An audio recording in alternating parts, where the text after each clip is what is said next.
I kind of turned my whole Germantown upside down. I changed everyone, I believe, for the better. So if you were to Google Kirchberg an der Jagd, you would actually see that it's a town that Google says has 4,000 people. I came to this town for an internship and I ended up staying for 2 years, and these people had no idea what they were getting themselves into having me there. This place is actually used to having Americans there because every year my university sends 2 American students to work at this boarding school for an internship, and I changed the school so much that I stayed for 2 years.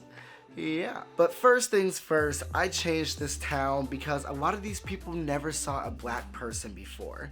And I know a lot of people are like, what? Never seen a black person before?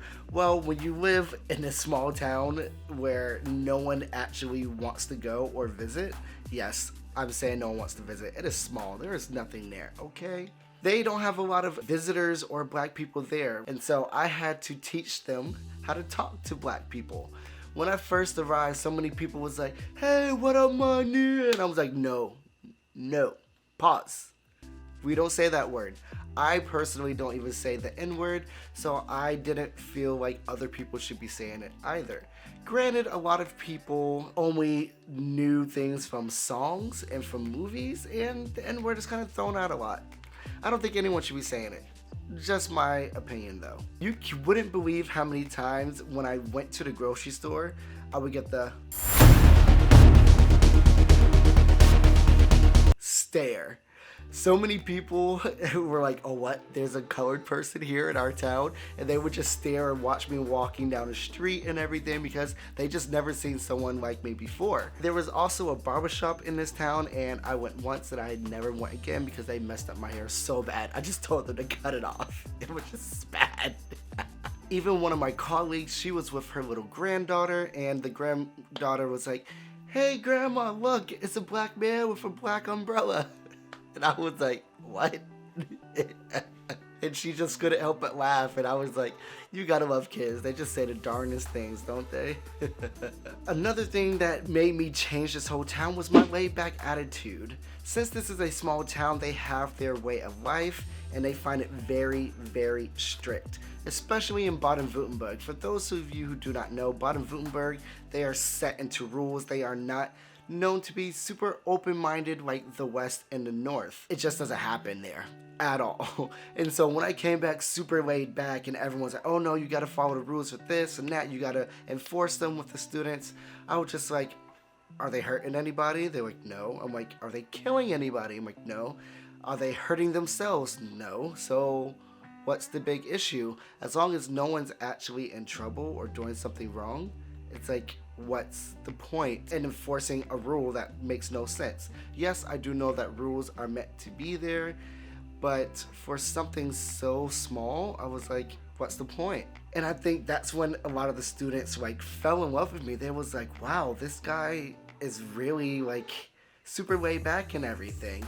But that being said, there was a difference of me when I was working and when I was just hanging out with everyone. Everyone knew when I was working. The students would always be like, hey, Mr. Damas, are you working right now? And I would be like, yes, I am working. They're like, okay, we'll come back later. Because they knew I was one of the most strict teachers there. If I'm speaking, no one else should be speaking. There was a lot of my colleagues, when they would talk, the students would talk over them, and I was like, hey, quiet down now. When she's speaking, you need to be listening. And they looked and they were like, whoops. And pretty much the last thing that made me really change this town was how extroverted and open I am. Honestly, I don't think these people were used to someone being so open and outgoing as me. Americans, we tend to be very outgoing as it is, but for me personally, I am one of the most extroverted people you will ever meet. And so I'm always like, hey, let's do something. Hey, let's do this. Hey, let's do that. And people just weren't ready for that. Germans, they are very structured in what they do, and they have a plan, and they say, oh, let's hang out in 2 weeks on this day at this time. And I was always messaging people, hey, what are you doing? Want to go for a drive? Let's go get some food here. Let's go to the lake and everything. They just weren't ready for me to be like, hey, let's just do something spontaneous. And a lot of people in this town, at least the people that were around my age, loved it.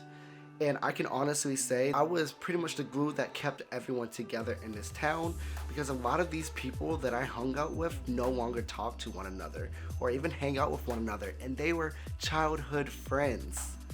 Just think about that. Childhood friends that no longer talk to each other now that I'm not there, because I don't force them to hang out anymore. Obviously, COVID changed a lot of things, but now they don't really talk. I really do think I made a difference on this town until I left. Because no one is gonna be as open-minded or adventurous as me. At least in this town, at least. Not at all. I still talk to quite a few people from this town, and they just tell me how much I've changed everything, and I changed how they looked at everything. Oh, also, a lot of these people have never met a gay person before, so when I came, it was definitely a shake-up. I was very afraid that people would treat me differently, but everyone was very invested in my life and were actually pretty nice about everything. Made me feel like, okay, this is 2020. Well, it was 2014, but yeah, it felt really good. But honestly, everything wasn't always easy in Germany, so hit this video right here to see some of the hardships that I actually had in my first couple of months in Germany, because believe it or not, things aren't easy. They're hard. They're difficult.